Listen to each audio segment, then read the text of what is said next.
So here we have a simple lease. We've got a 3-year contract for a car. Now I'm presuming that this car we can direct how and when and what it's used for. I'm presuming that we get all the benefits from it while the lease is going, and I'm presuming that the lessor cannot substitute it and make a gain from doing so, because if they can, then I don't control it. So all I'm saying is I'm making sure that this is an identifiable asset, so this is a lease. Now, this lease is for 1,000 per annum in arrears. We call that, don't we, a fixed payment. There's nothing variable in there. 10% rate is implicit in the lease. That's what we're going to use to get the present value of the payments. There's 200 negotiation costs. You're going to add that to the asset. And there's 100 incentive received from the lessor for getting into the lease. You're going to reduce the asset for that. So let's have a look at that in a bit more detail then. So the lease liability we know is the present value of future payments. We know those future payments are fixed ones, variable if they depend on a rate or an index, a residual value guarantee if there is one, a purchase option if you're reasonably certain to take that purchase option, and a termination clause if it's probable that you're going to have to pay that termination penalty. But in this question, there's only a fixed payment. So let's have a look at that fixed payment then.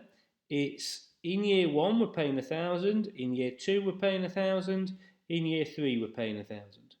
But we've got to discount those down, haven't we, at 10%.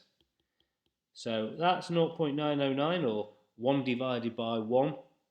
That's 0.826 or 1 divided by 1.10 to the power of 2. 1 divided by 10 to the power of 3. Add all those across and you'll get 909, 826, 751, add them all together, 2486. 2486 is my present value of future payments. Okay, so get rid of all that. I now know the present value of my future payments is 2486. What I then do is I say, right, that's my lease liability. That now, double entry, debit my asset, credit my lease liability. So let's have a look at this then. I've done that, that, and that. 200 negotiation costs. Add that to the cost of the asset. It's an initial direct cost. 100 received from the lessor for getting into the lease. So it's like a reduction there. It's an incentive received. So my asset is 2586 initially. Now I want to have a look at what we do afterwards. Well, simple for this one. We depreciate it over 3 years. I'm sure you can all do that, so I'm not going to go into any more detail there. The 2486, how do we deal with that? Well, we've got 3 years and we've got opening, interest, payment, closing. We're using amortized cost. Interest at 10%, that's what goes on my income statement. So my opening, in year 1 is 2486. My interest would be what? 249. My payment would be 1,000. So let's just do that. 2486 plus 249 minus 1,000 is 1735. 1735 would be on my SFP liability. 249 would be my income statement charge to interest in year 1. Year 2 would come along, 1735, interest, I don't know, 174, let's say. That's 1,000 again. So plus 174 minus 1,000 is 909. 909 would be my closing liability in year 2, and 174 would be my interest expense in year 2.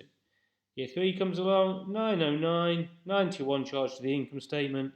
I pay off 1,000, and there's no lease left. And that's it. That's how you deal with it.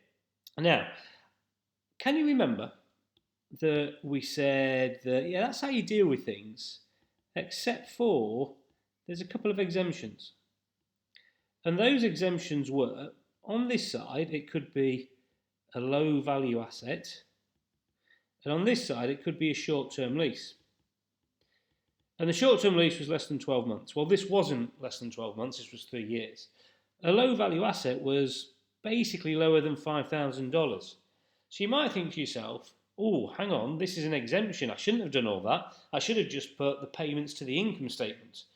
But it's not an exemption because, yes, we pay $3,000 here, but that's just for the 3 years. You know, the value of the car is not just for 3 years. The value of the car is presumably a bit longer. But so you have to look at this value here of 5,000 is the value of the whole thing for its whole life plus the value when it was new as well. So therefore, cars are going to be very, very seldom an exemption, okay? Because generally their value when new is more than 5,000. You know, for its whole life, it's going to have more than a 5,000. So yeah, generally cars wouldn't be, even if the contract payments seem to be less than 5,000. Okay, hope that helps.